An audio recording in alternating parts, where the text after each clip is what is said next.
C'est l'hiver. Il y a beaucoup de gens qui ont parlé mal de moi. J'ai beaucoup pleuré tout à l'heure. Sachez comprendre entre les lignes.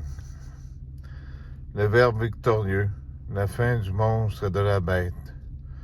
De là-bas à moi, le ciel s'ouvrit alors et voici qu'apparut, monté sur un cheval blanc, celui qui s'appelle le vrai fidèle. Celui qui juge et fait la guerre avec justice, un feu ardent dans les yeux, de nombreux diadèmes sur la tête avec un titre que seul il peut comprendre. Enveloppé d'un manteau taché de sang, c'est celui qui se nomme Verbe de Dieu.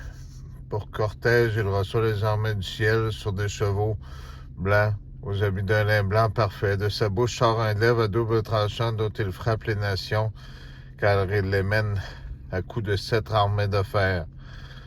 C'est lui qui foule la cuve à vin au bout de la colère du Dieu Tout-Puissant.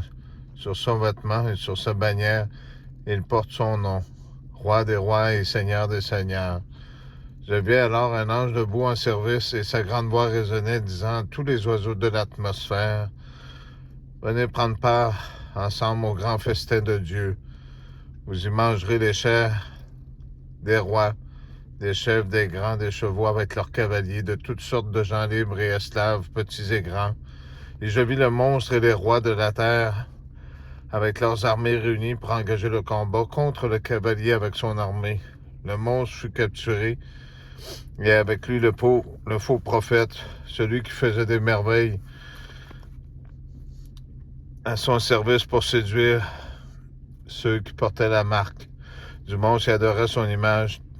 Tous les deux vivants, ils furent jetés dans le cratère de feu où brûlait du souffle. Tous les autres furent exterminés par le glaive qui sortait de la bouche du cavalier. Et tous les oiseaux se rassasièrent de leur chair.